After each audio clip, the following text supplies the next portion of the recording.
Hello बच्चों, आप सब लोग अच्छे हैं?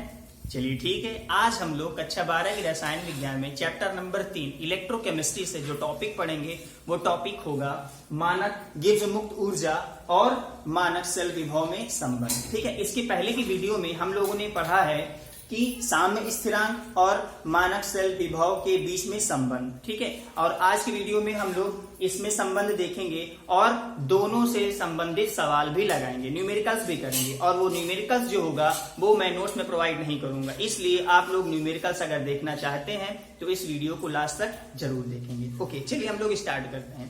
सबसे पहले देखते हैं रेडॉक्स अभिक्रिया। उसको आगे मैंने ब्रैकेट में क्या राइट किया है, वैद्युत रासायनिक सेल। ठीक, वैद्युत रासायनिक सेल का मतलब यहाँ पर भैया क्या है कि ये ऐसा सेल होता है जिसमें रासायनिक अभिक्रिया अपने आप होना स्टार्ट हो जाती है। मतलब इसमें हमें रासायनिक अभिक्रिया को शुरू करने के लिए किसी भी प्रकार का बाह्य विद्युत प्रवाहित करने की आवश्यकता नहीं पड़ती है। ठीक है, ये रासायनिक सेल ऐसे सेल होते हैं जिनमें रासायनिक अभिक्रिया के फलस्वरूप ही ऊर्जा उत्पन्न होती है। ठीक है, इसलिए मैंने इसको ब्रैकेट में डाल दिया। ठीक है, चलिए अब चलते हैं, शुरुआत करते हैं। कोई भी रासायनिक सेल है, जब उसमें रासायनिक अभिक्रिया होगी तो क्या होगा, कार्य का होना पाया गया कि नहीं पाया गया। भाई आप एक स्थान पे खड़े हैं और उसके बाद 2 कदम आगे बढ़े तो इसका मतलब क्या हुआ, आपकी एनर्जी लॉस हुई और आपने कुछ कार्य किया। ऐसे ही जब कोई भी रासायनिक सेल होती है और उसमें रासायनिक अभिक्रिया हुई तो इसका मतलब उसमें कार्य हुआ है। ठीक है, तो जो हमारा रासायनिक सेल में जो कार्य होता है वो किसके बराबर होता है,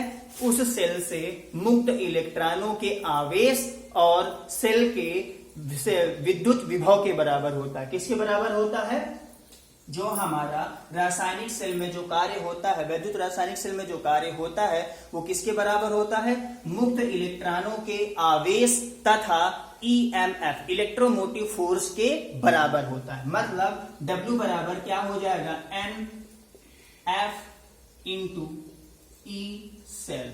ठीक है, जहां पर N क्या हो गया, नंबर ऑफ इलेक्ट्रॉन हो गया। क्या हो गया, नंबर ऑफ इलेक्ट्रॉन। F क्या हो गया, ये हो गया फैराड। फैराड का मतलब क्या होता है, इलेक्ट्रॉनों का आवेश है। ठीक है, ये क्या है, आवेश। ओके, और जो हमारा E सेल है ये क्या है, EMF मतलब इलेक्ट्रोमोटिव फोर्स, सेल का जो पोटेंशियल डेवलप होता है। ठीक है, यहां पर हम लोगों ने क्या देखा, जब कोई भी विद्युत रासायनिक सेल अभिक्रिया करती है तो उसमें कार्य का होना पाया जाता है और वो कार्य किसके बराबर हो गया, NFE सेल के बराबर होता है। ठीक, अब एक बात ये बताइए, इसको मैं 1 कर देता हूं। अब आप मुझे एक बात ये बताइए कि आप जब कोई भी कार्य करेंगे तो उसमें क्या होगा, एनर्जी लॉस होगी कि नहीं होगी। जितना ज्यादा कार्य करेंगे उतनी ही ज्यादा एनर्जी लॉस होगी। मतलब यहाँ पर जो W है, जो कार्य है वो किसके बराबर हो जाएगा, माइनस डेल्टा G के बराबर होगा। ठीक, अभी मैं बताता हूँ डेल्टा G है क्या। मतलब जितना ज्यादा हम कार्य करेंगे उतना ही हमारा डेल्टा G का मान निगेटिव होगा। ठीक, अब हम लोग डिस्कस करते हैं आखिर डेल्टा G है क्या। इसको बोलते हैं गिब्स मुक्त ऊर्जा। गिब्स मुक्त ऊर्जा, गिब्स मुक्त ऊर्जा क्या होता है, कोई भी कार्य को करने के लिए हमें जितने भी एनर्जी की आवश्यकता होती है उसे गिब्स मुक्त ऊर्जा कहते हैं। मतलब कोई भी कार्य को करने के लिए हमें जितने भी एनर्जी की आवश्यकता होती है वही क्या कहलाती है, गिब्स मुक्त ऊर्जा कहलाती है। ठीक है, और इसको किससे रिप्रेजेंट किया गया है, डेल्टा G से। ठीक है, अब आप ये बताइए, जितना ज्यादा आप कार्य करेंगे आपकी उतनी ही तो एनर्जी मुक्त होगी, है ना। तो जितना ज्यादा W होगा उतनी ही ज्यादा ये माइनस में इसकी वैल्यू आएगी। ठीक है, बात समझ में आई। मतलब यदि हम W की जगह पे डेल्टा G रख दें तो कोई दिक्कत है क्या, नहीं ना। तो क्या हो जाएगा, W की जगह अगर हम राइट करते हैं माइनस डेल्टा G बराबर NFE सेल, कोई दिक्कत नहीं ना। अब आप ये बताइए, यहाँ पर माइनस आ गया तो क्या करते हैं, माइनस में सब में गुणा कर देते हैं। तो जब माइनस को गुणा करेंगे तो ये क्या बन जाएगा, डेल्टा G बराबर माइनस NFE सेल। ये हमारा क्या है, रिलेशन है, किसके बीच में, डेल्टा G और EMF के बीच का संबंध है। ओके, संबंध नंबर 1। अब आप ये बताएं, यदि कोई भी वैद्युत रासायनिक सेल 25 डिग्री सेल्सियस ताप पर हो रहा हो, कहां पर, जहां पे टेम्परेचर 25 डिग्री सी या टेम्परेचर 298 केल्विन कर दिया जाए तो ये सेल कौन सी स्थिति को ग्रहण कर लेगी? मानक स्थिति को ग्रहण कर लेगी। कौन सी स्थिति को ग्रहण करेगी? मानक स्थिति। तो जब मानक स्थिति यहां पर लग जाएगा तो यही फॉर्मूला क्या बन जाएगा? Delta G not equal to minus NF E naught of cell बन जाएगा कि नहीं बन जाएगा? भाई मानक का मतलब क्या होता है? वहां पर कुछ कंडीशंस होती हैं वो होनी चाहिए। जैसे टेम्परेचर है 298 केल्विन होना चाहिए, वहां का जो प्रेशर है वो नॉर्मल प्रेशर मतलब 1 atm के बराबर ही होना चाहिए। ठीक है, तो यहाँ पर जैसे ही हमने टेम्परेचर को क्या किया? कांस्टेंट कर दिया तो ये किस स्थिति में आ गई? मानक स्थिति में आ गई। तो यहाँ पर जो डेल्टा जी था वो केवल और केवल क्या था? मुग्ज मतलब गिब्ज मुक्त ऊर्जा था। लेकिन यहाँ पर जो डेल्टा जी नॉट लग गया इसका मतलब ये क्या हो गया? मानक गिब्ज मुक्त ऊर्जा। ठीक, बात समझ में आई? चलिए हम इनको क्या करते हैं, इनके सभी के नाम राइट कर देते हैं। ठीक, जहां पर हमारा डेल्टा जी क्या है? गिब्ज मुक्त ऊर्जा परिवर्तन इसको बोलते हैं भैया। ठीक है, मानक गिब्ज मुक्त ऊर्जा परिवर्तन। और डेल्टा जी नॉट क्या हो जाएगा? मानक गिब्ज मुक्त ऊर्जा परिवर्तन। बात समझ में आई? यहां पर ई सेल क्या हो गया? ये है सेल का विभव। ओके, और यहां पर ई नॉट ऑफ सेल क्या हो जाएगा? मानक सेल विभव हो जाएगा। बात समझ में आई? क्या होगा? मानक सेल विभव। यहाँ पर n आपको पता ही है, ये क्या है? मुक्त इलेक्ट्रॉनों की संख्या है। F क्या है? ये आवेश है। क्या है? आवेश है। और क्या बचा हमारे पास? सारी बातें तो हो गई। बात समझ में आई? तो यहाँ पर हम लोगों ने एक तो संबंध देख लिया किसके बीच में? डेल्टा जी नॉट और ई नॉट ऑफ सेल के बीच में रिलेशन हम लोगों ने देख लिया। और जो रिलेशन निकल के आया है मैं ऊपर यहाँ पे राइट कर देता हूँ, ये हो जाएगा delta G not equal to minus NF E naught of cell के बराबर होगा। ठीक है, चलिए इसी के बाद ही तुरंत हम एक दूसरा रिलेशन देख लेते हैं। किसके बीच में? साम्य स्थिरांक और मानक गिब्ज मुक्त ऊर्जा के बीच में क्या रिलेशन होता है। ठीक है, चलिए देखते हैं किसके बीच में हम लोग रिलेशन देखेंगे। डेल्टा जी नॉट और के इक्वेशन के बीच में रिलेशन देखते हैं। ठीक है, चलिए पिछली वीडियो का जो मैटर उसको थोड़ा सा याद कर लेते हैं। क्या याद करते हैं? वहां पर हम लोगों ने फाइंड आउट किया था कि जो ई सेल होता है वो E not of cell minus 2.303 RT upon NF log base 10 Q के बराबर होता है। ये नस इक्वेशन है। ठीक है, लेकिन कब? साम्यावस्था पर। कब?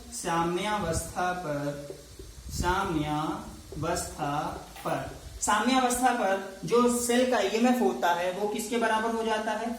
0 के बराबर हो जाता है। और इस स्थिति में जो हमारा सेल का अभिक्रिय भागफल होता है वो किसके बराबर हो जाता है? Kc के बराबर हो जाता है। कब? जब साम्यावस्था होती है। ठीक है, तो हम लोगों ने इसको आगे क्या बढ़ाया था? ये हो गया था 0 बराबर E naught of cell minus 2.303 RT upon NF into log base 10 Kc।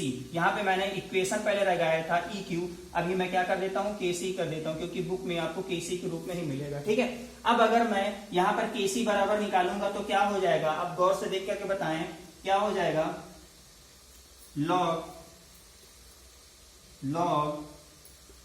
Kc बराबर हो जाएगा E naught of cell into NF upon 2.303 RT के बराबर हो जाएगा कि नहीं हो जाएगा? देखिए मैंने इसको लास्ट वीडियो में भी करवाया था। ठीक है, गौर से देखिए ये इसके बराबर होगा कि नहीं होगा? एक मिनट मैं देख लेता हूं होगा कि नहीं होगा। एक मिनट भैया, बिल्कुल बेटा ऐसा ही होगा। ठीक है, ये इसी के बराबर होगा। ओके, अगर हम इसको ऐसे ना करके ऐसे राइट कर दें, मतलब 2.303 RT लॉग के सी बराबर ये हो जाएगा E not of cell N F के बराबर होगा कि नहीं होगा, ये इसके बराबर होगा कि नहीं होगा। ठीक है, ये हमारा किसके बीच का रिलेशन है, ई नॉट ऑफ सेल और केसी के बीच का रिलेशन है, जो हम लोगों ने पिछले वीडियो में देखा था। ठीक है, चलिए अब हम लोग क्या करेंगे, डेल्टा जी और डेल्टा केसी मतलब के इक्वेशन या केसी के बीच में रिलेशन देखते हैं। ठीक है, क्योंकि न्यूमेरिकल्स जो होता है इन दोनों से आता है, मैंने दोनों के बीच का रिलेशन सामने सामने रखा हुआ है। ओके, चलिए अब देखते हैं। अब आप एक बात ये बताइए, जब कोई भी अक्रिया साम्यावस्था पर होती है, क्या होती है, जब कोई भी अक्रिया किस स्थिति में होती है, साम्यावस्था पर होती है। ठीक है, तो क्या होता है, वहां पर सेल का जो ईएमएफ होता है वो क्या हो जाता है, शून्य के बराबर हो जाता है। ठीक है, जिसके बाद हम लोगों ने साम्य स्थिरांक यहाँ पर क्रिएट किया था। ओके, अच्छा आप एक बात ये बताइए, यहां पर अगर इसे इक्वेशन नंबर 2 मान लें और इसको इक्वेशन नंबर 1 मान लें, तो यहाँ पे कुछ कॉमन सा दिखाई दे रहा है। ठीक है, आप अच्छे से इसको देखना और उसके बाद समझना। यहाँ पर लिखा हुआ है N F E cell, E not of cell लिखा हुआ है कि नहीं लिखा हुआ है, और यहाँ पे delta G not equal to लिखा हुआ है एन एफ ई सेल लिखा हुआ है ना, है ना। अगर हम इसको यहाँ पर रखना चाहें तो क्या होगा बताइए, ये हो जाएगा, हम लोग क्या करते हैं, समीकरण नंबर 1 और समीकरण नंबर 2 क्या कर देते हैं, बराबर कर दें। ठीक है, जब हम इसको बराबर करेंगे तो डेल्टा जी इक्वल टू क्या हो जाएगा, डेल्टा जी इक्वल टू क्या हो जाएगा, -2.303 RT log केसी के बराबर होगा कि नहीं होगा। देखिए हमने कुछ किया नहीं है, यहाँ पे डेल्टा जी बराबर क्या है, -NF E not of cell है, जबकि यहाँ पर क्या है, NF E not of cell है। अगर हम इसमें माइनस लगाना चाहें तो क्या करेंगे, माइनस का दोनों ओर गुणा करेंगे, भाई यही तो होगा, भाई माइनस के गुणा इधर कर दें, माइनस के गुणा इधर भी कर दें, तब तो ये वैल्यू इसके बराबर हो गई कि नहीं हो गई। तो हम क्या करेंगे, वहां पर डेल्टा जी अगर रख देंगे तो ये वही आ जाएगा, delta G not equal to क्या होगा, -2.303 RT log बेस 10 KC। ये हमारा रिलेशन कंप्लीट हो गया, किसके बीच में, मानक गिब्स मुक्त ऊर्जा और किसके बीच में, साम्य स्थिरांक, किसके बीच में, साम्य स्थिरांक के बीच में। ये हमारा जो संबंध है वो क्या हो जाएगा, ये संबंध नंबर 3। बात समझ में आई। ठीक है, अब चलिए हम लोग इससे रिलेटेड कुछ न्यूमेरिकल्स करते हैं। मैं क्या करता हूं, तीनों न्यूमेरिकल्स के फॉर्मूले ऊपर राइट कर देता हूं। ये हो गया पहला, उसके बाद नंबर 2 पे क्या हो जाएगा, delta G not equal to -2.303 RT log base 10 into K C. ठीक है, चलिए अब हम लोग क्या करते हैं, इनके कुछ न्यूमेरिकल्स करते हैं। मेरे पास कुछ न्यूमेरिकल हैं, उनको हम करके देखते हैं।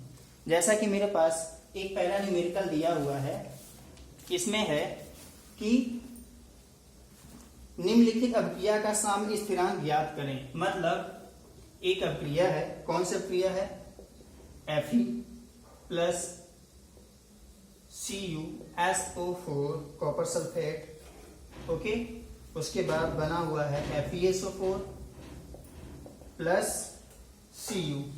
ओके, और यहां पे बता दिया है जो टेम्परेचर है वो 25 डिग्री C है, मतलब ये कौन सी स्थिति में है, मानक स्थिति में है। ओके, चलिए अब उसके बाद इसमें कुछ वैल्यू दिया हुआ है, यहां पर दिया हुआ है E0OP, मतलब ऑक्सीडेशन पोटेंशियल दिया हुआ है, मानक ऑक्सीडेशन पोटेंशियल दिया हुआ है, किसका है, Fe का है, Fe बाई Fe प्लस का 2 दिया हुआ है प्लस 0.44 वोल्ट। ओके, और दूसरा दिया हुआ है, ये भी ऑक्सीडेशन पोटेंशियल, मानक ऑक्सीडेशन पोटेंशियल दिया हुआ है, किसका है, Cu बाई Cu आयन का। ओके, तो ये वैल्यू दिया हुआ है -0.337 वोल्ट। ओके, और हमको क्या ज्ञात करना है, साम्य स्थिरांक, मतलब केसी को हमें फाइंड आउट करना है।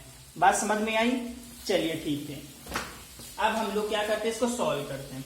सबसे पहले आप लोग देखिए यहाँ पे क्या दिया हुआ है, ऑक्सीडेशन पोटेंशियल, यहाँ पर भी दिया हुआ है ऑक्सीडेशन पोटेंशियल। इसको क्या करते हैं, रिडक्शन पोटेंशियल में कन्वर्ट कर लेते हैं। तो क्या होगा, अगर हम इसको ई नॉट ऑफ रिडक्शन पोटेंशियल में कन्वर्ट करेंगे तो क्या हो जाएगा, ये हो जाएगा Fe प्लस का 2/Fe। और ये क्या हो जाएगा भाई, हमने आपको बताया था जो ऑक्सीडेशन पोटेंशियल होता है सेल का वो माइनस रिडक्शन पोटेंशियल के बराबर हो जाता है। किसके बराबर हो जाता है, E not of cell minus reduction potential की। मतलब ये अगर प्लस में है तो ये वैल्यू हो जाएगी माइनस में, और ये माइनस में है तो ये क्या हो जाएगी प्लस में 0.337। ओके, और उसके बाद हमने आपको ये बताया था कि जिसका रिडक्शन पोटेंशियल कम होगा वो क्या बन जाएगा, एनोड। अब देखिए इन दोनों को कंपेयर करिए, इन दोनों में कम कौन सा है, कम हमारा यही वाला है। ये क्या बन जाएगा, एनोड, और ये क्या बन जाएगा, कैथोड। बात समझ में आई। चलिए अब हम लोग क्या करते हैं, केसी वाला रिलेशन निकालते हैं। केसी वाला रिलेशन कहां पर गया, कहां गया, कहां गया, याद कीजिए क्या था, E not of cell NF E not of cell equal to 2.303 RT log base 10 kc। यही तो रिलेशन था, है कि नहीं, भूल गए, पिछली वीडियो में हम लोगों ने देखा था। ठीक है, चलिए अब यहाँ पर इनकी वैल्यू को रखते हैं। सबसे पहले ई नॉट ऑफ सेल निकाल लेते हैं, क्योंकि हमको पता है क्या हो जाएगा, E not of cell equal to क्या होता है, E not of cathode minus E not of cell of anode. Okay, चलिए एनोड वाले की जगह एनोड की वैल्यू राइट कर देते हैं, कैथोड की जगह कैथोड की वैल्यू राइट कर देते हैं। तो यहां पर क्या हो जाएगा, ये होगा कैथोड की जगह में क्या है 0.337 माइनस, और ये हो जाएगा माइनस 0.44। तो अगर हम इसको ऐड करेंगे तो ये हो जाएगा 0.777 वोल्ट, मतलब 777 आ गया। कहां पर, ई नॉट ऑफ सेल की जगह पे। ओके, अब चलिए देख लेते हैं यहाँ पर नंबर ऑफ इलेक्ट्रॉन कितने मुक्त हो रहे हैं। तो नंबर ऑफ इलेक्ट्रॉन यहाँ पर गौर से देखिए, आयरन में 2 निकल रहे हैं जो कॉपर के द्वारा ग्रहण किए जा रहे हैं। इसका मतलब नंबर ऑफ इलेक्ट्रॉन भी कितना हो जाएगा, 2। फैराडे का मतलब आप जानते ही हैं 96500 कूलाम के बराबर ही होता है 1 मोल इलेक्ट्रॉन का आवेश। ठीक है, चलिए आर की वैल्यू दी हुई है, कितना होता है 8.312, और टेम्परेचर कितना दिया हुआ है 298 केल्विन के बराबर दिया हुआ है। ओके, चलिए अब हम लोग क्या करते हैं, सारी वैल्यू को पुट कर देते हैं। तो सारी वैल्यू तो हमको पता ही चल गई है, तो हमको इधर का इरेज करने में कोई दिक्कत तो है नहीं। इसको हम लोग क्या करते हैं, इरेज कर लेते हैं। कहां गया था, ओके, चलिए, जिससे हमें सवाल को देखने में कोई दिक्कत ना हो। चलिए अब हम लोग क्या करते हैं कि वैल्यू राइट कर देते हैं। एन की जगह पे क्या हो जाएगा 2 मल्टीप्लाई बाई 96500 इंटू यहाँ पर वैल्यू कितनी आएगी 0.777 इक्वल टू यहाँ पर क्या हो जाएगा। अच्छा गौर से देखिए, यहाँ पर 2.303 है, यहाँ पर आर की वैल्यू भी है और टी की वैल्यू है। अगर हम इनको आपस में मल्टीप्लाई करेंगे तो क्या ये 0.592 के बराबर नहीं आ रहा है क्या, बिल्कुल आ रहा है ना। तो क्या होगा, इसको हम ऐसे ही राइट कर देते हैं, और ये क्या हो जाएगा इनटू लॉग बेस 10 kc। अब क्या करते हैं, सारी वैल्यू को पक्षांतर कर देते हैं, तो यहां पर आ जाएगा log base 10 kc equal to क्या हो जाएगा, ये होगा, एक मिनट, नहीं, जब हम इसमें से भाग देंगे तब इसके बराबर होगा। ओके, देखिए भैया गौर से देखिए, अगर हम इन दोनों वैल्यू को, सॉरी ई वैल्यू को, मतलब 96500, मतलब इन सभी का अगर मल्टीप्लाई करते हैं तो किसके बराबर हो जाता है 0592 के बराबर होता है ना। तो हम लोग क्या करते हैं, इसको यहाँ से हटा देते हैं। ओके, और ये वैल्यू आ जाएगी। ओके, अब चलिए केसी इक्वल टू क्या हो जाएगा, ये हो जाएगा 2 multiply by 07777, okay, divided by 0.0592 के बराबर होगा। ओके, अब हम लोग को क्या करना है, यहां पर से एंटी लॉग निकालना है। ठीक है, और एंटी लॉग आप लोगों को क्या होगा, एग्जामिनेशन में दे दिया जाएगा, जिसकी वजह से आप परेशान मत हो। ठीक है, मैं बुक से देख करके देख लेता हूँ कि इसकी वैल्यू कितने के बराबर आ रहा है। यहाँ पर एंटी लॉग इसका लिया गया है और इसका एंटी लॉग बराबर आ रहा है 2.18। इसके 2.18 गुणते 10 की घाते 23 कितने के बराबर है, सॉरी 26 है, 26। ये आ गया हमारा आंसर। ठीक भैया, चलिए अब दूसरा सवाल करते हैं। ठीक है, दूसरा सवाल भी हमारे पास है, वो देख लेते हैं। इसको पहले साफ करें। ठीक,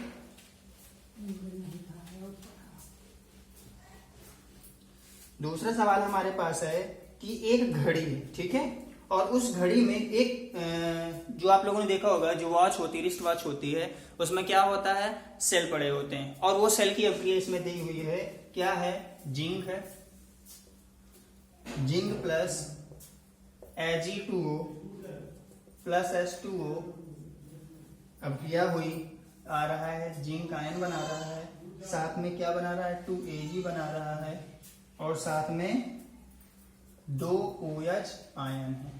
ठीक है, उसके बाद इस अवक्रिया में पूछा गया है डेल्टा G0 और E0 ऑफ सेल। क्या निकालना है, E0 ऑफ सेल। ये दो चीजें हमें फाइंड आउट करनी है। ओके, यहाँ पर एक घड़ी है और उस बता दिया कि इस घड़ी के अंदर ये रिएक्शन हो रहा है। ठीक है, तो आप गौर से देखिए, यहाँ पर एक चीज देखने को मिल रही, क्या, जिंक से जिंक आयन बन रहा है, मतलब 2 इलेक्ट्रॉन मुक्त हो रहे हैं, यही तो हो रहा है कि नहीं। अब जब 2 इलेक्ट्रॉन मुक्त हो रहे हैं तो इसमें एक वैल्यू दी हुई है, किसकी वैल्यू दी हुई है, ये बताया है E0 ऑफ सेल। कौन सा सेल है, इसमें बताया है जिंक से जिंक आयन का वैल्यू दिया हुआ है, इसमें है -0.76 वोल्ट। ओके, और यहां पर जो सिल्वर का होगा उसका क्या हो जाएगा, अब चयन होगा Ag2O plus S2O plus 2 electron जब देंगे तो ये बन जाएगा 2Ag प्लस 2OH का निगेटिव आयन, और इसकी वैल्यू दी हुई है E0 of Ag2O by Ag। इसकी भी वैल्यू दे रखी है, दिया हुआ है, इसकी वैल्यू है